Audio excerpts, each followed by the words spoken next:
ಬಹುನಿರೀಕ್ಷಿತ ಚಿತ್ರ ಕಾಂತಾರ ಚಾಪ್ಟರ್ 1 ಚಿತ್ರೀಕರಣ ನಡೀತಾ ಇದೆ. ಈ ಸಂದರ್ಭದಲ್ಲಿಯೇ ಚಿತ್ರತಂಡಕ್ಕೆ ವಿಘ್ನಗಳ ಮೇಲೆ ವಿಘ್ನ ಎದುರಾಗ್ತಾ ಇದೆ. ಕಾಂತಾರ ಸಿನಿಮಾಗೆ ಇದೆಂತಹ ವಿಘ್ನ ಅನ್ನುವಂತಹ ಪ್ರಶ್ನೆ ಒಂದರ ಹಿಂದೆ ಒಂದರಂತೆ ಎದುರಾಗ್ತಾ ಇದೆ. ಶಾಕ್. ಒಂದೇ ತಿಂಗಳ ಅವಧಿಯಲ್ಲಿ ಮೂರನೇ ಸಾವು ಸಂಭವಿಸಿದೆ. ಈ ಮೂರು ಜನ ಕೂಡ ಕಾಂತಾರ ಚಾಪ್ಟರ್ 1 ನಲ್ಲಿ ಆಕ್ಟ್ ಮಾಡಿರೋರು. ಹೃದಯಾಘಾತಕ್ಕೆ ಮೃತಪಟ್ಟ ಮಿಮಿಕ್ರಿ ಕಲಾವಿದ ವಿಜು.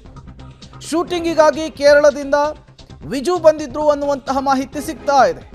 ಹೋಮ್ ಸ್ಟೇನಲ್ಲಿ ತಂಗಿದಾಗ ಹೃದಯಾಘಾತದಿಂದ ಹಾರ್ಟ್ ಅಟ್ಯಾಕ್ನಿಂದ ವಿಜು ಸಾವನ್ನಪ್ಪಿದ್ದಾರೆ. ಈ ಸಾವು ಒಂದೇ ತಿಂಗಳ ಅಂತರದಲ್ಲಿ ಆಗ್ತಾ ಇರುವಂತಹ ಮೂರನೆಯ ಸಾವು. ಮೊದಲನೇದಾಗಿ ಕಪಿಲ್ ಸಾವನ್ನಪ್ಪಿದ್ರು. ಅದು ಮೇ 6ನೇ ತಾರೀಕು. ಮೇ 11ಕ್ಕೆ ರಾಕೇಶ್ ಪೂಜಾರಿ ಸಾವನ್ನಪ್ಪಿದ್ರು. ಈಗ ವಿಜು ವಿಕೆ ಜೂನ್ 11ಕ್ಕೆ ಸಾವನ್ನಪ್ಪಿದ್ದಾರೆ. ಅಂದರೆ ನಿನ್ನೆ ಸಾವನ್ನಪ್ಪಿದ್ದಾರೆ.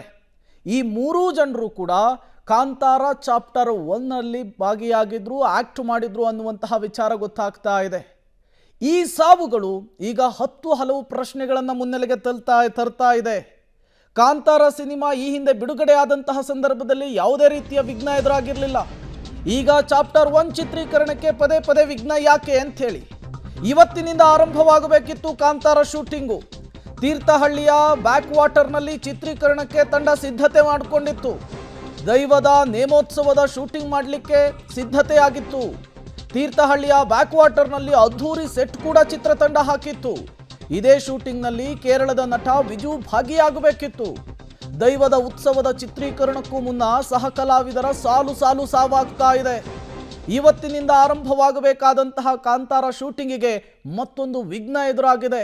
ಈ ಸಾಲು ಸಾವುಗಳು, ಸಾಲು ಅವಘಡಗಳು ಏನನ್ನ ಸೂಚಿಸ್ತಾ ಇದೆ ಅಂಥೇಳಿ.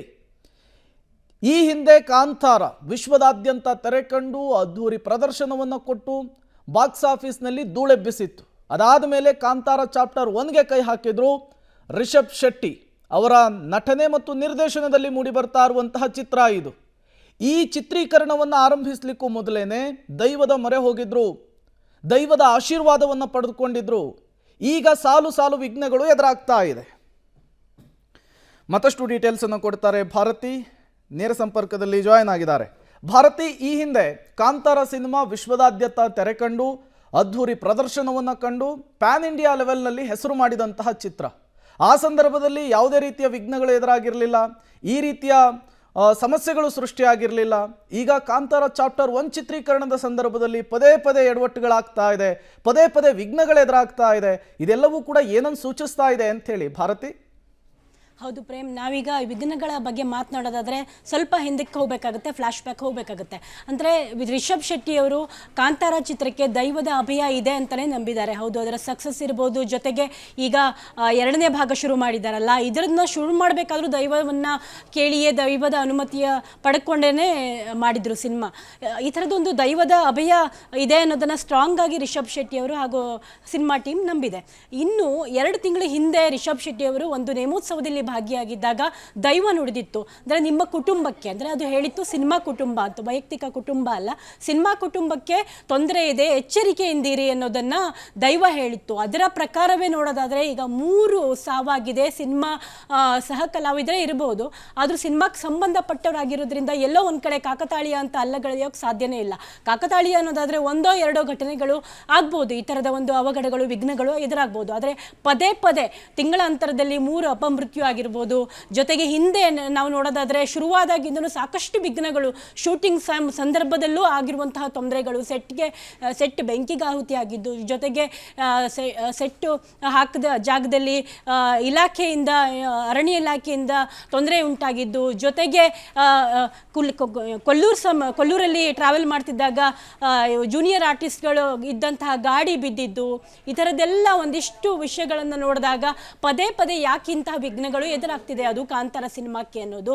ಅದರ ಹಿನ್ನೆಲೆಯನ್ನು ನೋಡಿದಾಗ ದೈವ ಕೂಡ ನೋಡಿದಿತ್ತು ತೊಂದರೆ ಆಗುತ್ತೆ ಅಂತ ಹೇಳಿ. ಎಲ್ಲೋ ಒಂದು ಕಡೆ ನಾವು ದೇವರನ್ನ ನಂಬಿದಾಗ ಹೌದು ನೆಗೆಟಿವ್ ಶಕ್ತಿ ಕೂಡ ಇದೆ ಅನ್ನೋದನ್ನು ನಂಬಬೇಕಾಗುತ್ತೆ. ಹಾಗಾಗಿ ರಿಷಬ್ ಶೆಟ್ಟಿ ಅವರು ಅದನ್ನು ಬಲವಾಗಿ ನಂಬಿದ್ದಾರೆ. ಅದನ್ನೆಲ್ಲ ಏನೋ ಒಂದು ದೃಷ್ಟಿ, ವಿಲ್ ಐ ಅಂತೆಲ್ಲ ಹೇಳ್ತಾರಲ್ಲ, ಇದೆಲ್ಲ ಏನು ದೃಷ್ಟಿ ಇರಬೇಕಾದ್ರೆ ಅದಕ್ಕೆ ದೈವ ಕಾಪಾಡೋ ಒಂದು ಶಕ್ತಿ ಇದ್ದೇ ಇರುತ್ತೆ ಅಂತ ಹೇಳಿ ರಿಷಬ್ ಶೆಟ್ಟಿ ಅವರು ನಂಬಿದ್ದಾರೆ. ಹೀಗಾಗಿ ಏನೇ ಒಂದು ತೊಂದರೆ ಉಂಟಾದರೂ ಕೂಡ ಅದನ್ನ ದೈವ ಕಾಪಾಡುತ್ತೆ ಅಂತ ಹೇಳಿ ಅದಕ್ಕೆ ಸರಿ ಹೊಂದುವಂತೆ ಒಂದರಿಂದ ಒಂದೊಂದೇ ವಿಘ್ನಗಳು ಎದುರಾಗ್ತಾನೆ ಇದ್ವಿ ಕಾಂತಾರ ಟೀಮ್ಗೆ. ಇಲ್ಲಿಗೆ ಮುಕ್ತಾಯ ಆಗ್ಬಿಡ್ಲಿ ಅನ್ನೋದು ಎಲ್ಲರದ್ದು ಒಂದು ನಂಬಿಕೆ. ಯಾಕಂದ್ರೆ ಯಾರು ಕೆಟ್ಟದನ್ನ ಯಾರು ಬಯಸೋದಿಲ್ಲವಲ್ಲ, ಅದಕ್ಕಾಗಿ ಪ್ರೇಮ್. ಓಕೆ ಭಾರತಿ.